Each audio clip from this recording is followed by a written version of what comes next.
BTV জ্বালাই দিছে, এরা মেট্রো রেল জ্বালাই দিছে, এরা চান্স পাইলে পদ্মা সেতু ভেঙে দিত। আমি সরকারকে দাবি জানাবো যত দ্রুত সম্ভব আমরা যে অর্ডার হয়েছে সুপ্রিম কোর্টের এটা গেজেট আকারে প্রকাশ করে, কারণ সরকারের প্রতি বিশ্বস্ততা কমে গেছে ছাত্রদের। এদের কথা ছিল এইবার এই পরিস্থিতিতে প্রমাণিত হয়েছে যে অধিকার 18 সালে মাননীয় প্রধানমন্ত্রী ছেড়ে দিয়েছিলেন, যেটা গেজেট করে বাতিল করা হয়েছিল, আপনারা এই অধিকার কেউ তো ফিরাই আনতে গিয়া আজকে এত বড় একটা দুর্ঘটনার পতিত হইল। সবই ঠিকঠাক মতো হইল। আপনারা এই মঙ্গলবারে এই জায়গায় দাঁড়াইয়া বলছিলাম যে প্রধান বিচারপতির রায় পর্যন্ত একটু ওয়েট করেন। অনেকেই ওয়েট করেন নাই, অনেক আবেগ ছিল, যার কারণে আজকের এই ধ্বংসলীলা। আমি আরো জিনিস বলতে চাই, এই মঙ্গলবারের পরে বৃহস্পতিবারেও প্রশাসন চাইলে, প্রধান বিচারপতি বা আমাদের সুপ্রিম কোর্ট চাইলে বৃহস্পতিবারও একটা সমাধান দিতে পারতেন বলে আমি মনে করি। এই যে শুক্র শনি গেল, এর মধ্যে ঢুকে গেল হচ্ছে গিয়ে জঙ্গিরা। এই ছাত্ররা তো আর আন্দোলনে ছিল না, আর শুক্র শনিবারে কখনোই জঙ্গিরা ঢুকে গেল। আমি আর এর ভিতরে আরেকটা জিনিস বলতে চাই, আপনারা দেখেন যে অলরেডি আপনারা তো সংবাদ সম্মেলনে আছেন, আর ওইদিকে প্রায় 826 জঙ্গি, সে 80টার মতো রাইফেল নিয়ে ও কোথায় যে ঘুরে বেড়াচ্ছে। আচ্ছা, আপনারা কি মনে করেন যে কোটা আন্দোলন যারা, এরা নিরীহ, এরা হচ্ছে গিয়ে আমাদেরই সন্তান? তারা তো সংস্কারের কথাই চাচ্ছিল, সরকারও সংস্কার চাচ্ছিল।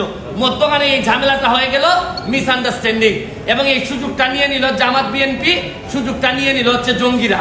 এখন আমি মনে করি এই সরকারের প্রশাসনও, যারা বয়স্ক যারা আছেন, তারাই এই তরুণদের যে সেন্টিমেন্ট এইটা বুঝতে পুরোপুরি ব্যর্থ হয়েছেন। তারা তাদেরকে একদম লাইটলি নিছেন, তারা ভাবছেন যে এরা একটা লাইটলি একটা বিষয়, এবং এইটার ব্যর্থতা আমি মনে করি এই প্রশাসনের আছে। কারণ এখানে হাজার হাজার মানুষ এখন নতুন চিন্তার মালিক, এরা নতুন নতুন চিন্তা করে, এরা সারা পৃথিবী দেখে অভ্যাস। আপনি জানেন যেখানে 18 সালে এরা পথে নেমে আসছিল, এখন আবার যে ঘটনাটা ঘটলো, এইটা প্রশাসনও চাইলে আরো কন্ট্রোল করতে পারতেন। এবং আরেকটা ব্যর্থতা আছে আমাদের, যে এই সরকারের বিরুদ্ধে দেশি বিদেশি চক্র, এরা অ্যাক্টিভ, তারা চায় এই সরকারকে বিপদে ফেলতে।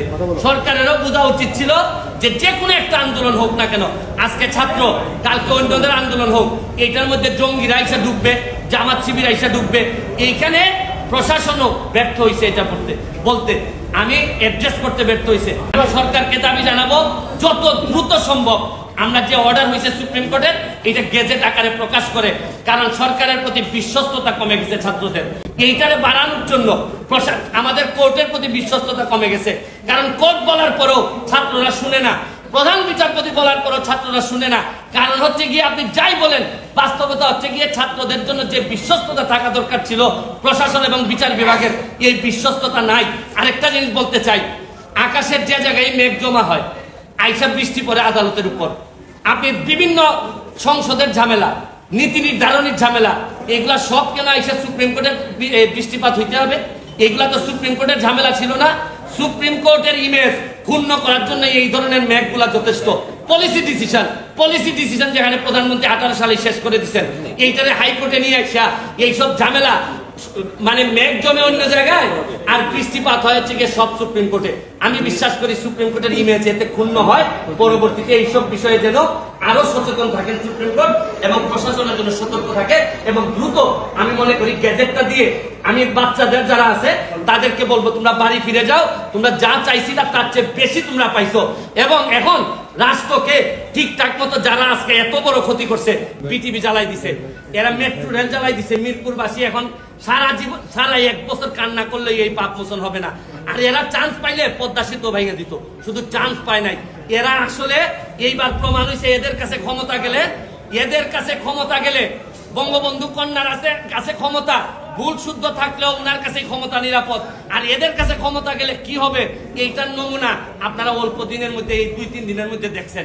আমার এইটাই দাবি। ভালো থাকবেন।